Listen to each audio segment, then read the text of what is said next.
अस्सलाम वालेकुम दोस्तों अगर आप ये वीडियो देख रहे हैं तो इसका मतलब आप अभी ज़िंदा हैं और यकीनन आप देख रहे हैं कि फ़लस्तीन में क्या हो रहा है। कैसे इसराइल जंग के नाम पर मुसलमानों की नस्ल कुशी करने पर तुला हुआ है और सारे मुसलमान ममालिक में इतनी हिम्मत नहीं है कि अपने मुसलमान भाइयों को बचा सकें, बल्कि हम सब अपनी अपनी नॉर्मल ज़िंदगी जी रहे हैं जैसे कुछ हुआ ही नहीं। ऐसा हो ही नहीं सकता कि हम सब इस बारे में बेखबर हों कि फ़लस्तीन में कितना जुल्म हो रहा है। वैसे तो जब से इसराइल बना है तब से ये जंग लगी हुई है, लेकिन माहिरीन के मुताबिक ये 21वीं सदी की सबसे डेडलीस्ट यानी जानलेवा जंग है। बल्कि इसे जंग नहीं नस्ल कुशी कहना बेहतर होगा, जो 7 अक्टूबर 2023 से अभी तक चल रही है। इसे हम बार बार नस्ल कुशी इसीलिए कह रहे हैं कि इसराइल ने इस जंग में बेइंतहा वॉर क्राइम्स यानी जंगी जराइम किए हैं और करता जा रहा है, जैसे वाइट फॉस्फोरस बॉम्ब का इस्तेमाल करके आम लोगों पर आग की बारिश बरसाना, औरतों और बच्चों को भी बेदर्दी से मार देना, बाकी बचे लोगों तक ह्यूमैनिटेरियन एड यानी खाना पीना और बुनियादी सामान उन तक ना पहुंचने देना, रेफ्यूजीज यानी पनाह गुज़ीन पर भी हमला करना, हॉस्पिटल्स और इबादत गाहों पर भी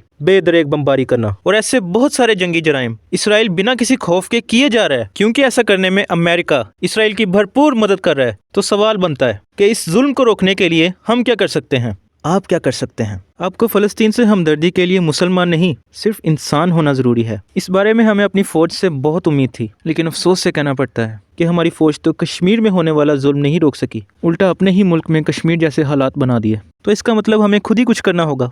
लेकिन इस सब में एक आम आदमी क्या कर सकता है? शायद हम में से हर कोई उस महाज पर जाकर तो नहीं लड़ सकता, लेकिन एक महाज है जिस पर हर बच्चा, बूढ़ा, औरत, मर्द, नो मैटर व्हाट, हम सब बहुत आसानी से लड़ सकते हैं। इस महाज पर हम दुश्मन की कोई भी चीज़, कोई भी प्रोडक्ट ना खरीद कर उसे माली नुकसान यानी इकोनॉमिकल डैमेज पहुंचाने की कोशिश करते हैं। इस वक्त पूरी दुनिया में इसराइल की बनाई हुई चीज़ों को बहुत बड़े पैमाने पर बॉयकॉट किया जा रहा है, जिसकी वजह से इसराइल को अच्छा खासा माली नुकसान हो रहा है। पाकिस्तान में लोगों ने अभी तक ठीक से बॉयकॉट करना शुरू नहीं किया था कि ये हो गया PSL, जो शायद एक ही चीज़ रह गई थी जिससे आम आदमी थोड़ा खुश हो सकता था, थोड़ा रिलैक्स हो सकता था। लेकिन अफसोस, बेहद अफसोस कि PSL ने इसराइल की कंपनीज जैसे पेप्सी, डेयरी मिल्क और वो कंपनीज जो इसराइल के फौजियों को फ्री में खाना बांटती फिर रही हैं, मतलब इसराइल को सपोर्ट कर रही हैं, ऐसी कंपनीज को PSL में स्पॉन्सर्स के तौर पे ले लिया। एक और शर्मनाक बात यह है कि पूरी दुनिया के ज़्यादातर गैर मुस्लिम ममालिक में भी आप फ़लस्तीन का झंडा लेकर घूम सकते हैं, लेकिन इस्लामी जमहूरिया पाकिस्तान में नहीं।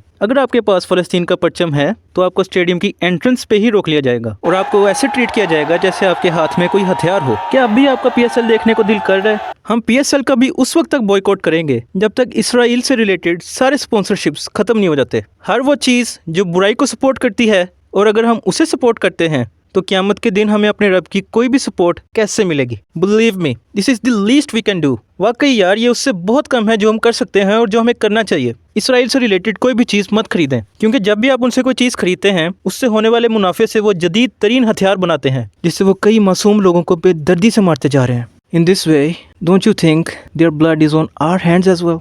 अगर आप नहीं जानते कि मार्केट में कौन कौन सी चीज़ें इसराइल की हैं या इसराइल को सपोर्ट करती हैं, तो इस ऐप से आपको मदद मिलेगी। इस ऐप का नाम है नो थैंक्स। अभी ऐप स्टोर या प्ले स्टोर पर जाकर इसे डाउनलोड करें, और इससे पहले कि वो इस ऐप को भी बैन कर दें, आप सारी चीज़ों के नाम एक कागज़ पर लिख लें। इसके अलावा हमारे पास सोशल मीडिया की ताकत भी है, जिसके ज़रिए हम इसराइल की हरकतों को पूरी दुनिया के सामने एक्सपोज कर सकते हैं, और बहुत से लोग कर भी रहे हैं। ये मत सोचें कि मेरे फॉलोअर्स बहुत कम है तो क्या फ़र्क पड़ता है। बहुत फ़र्क पड़ता है दोस्त। अगर आपके पास एक भी फॉलोअर है तो आपकी आवाज़ है। याद रखें, हम सबको अपनी ताकत के मुताबिक हिसाब देना होगा कि सही इस्तेमाल किया या नहीं।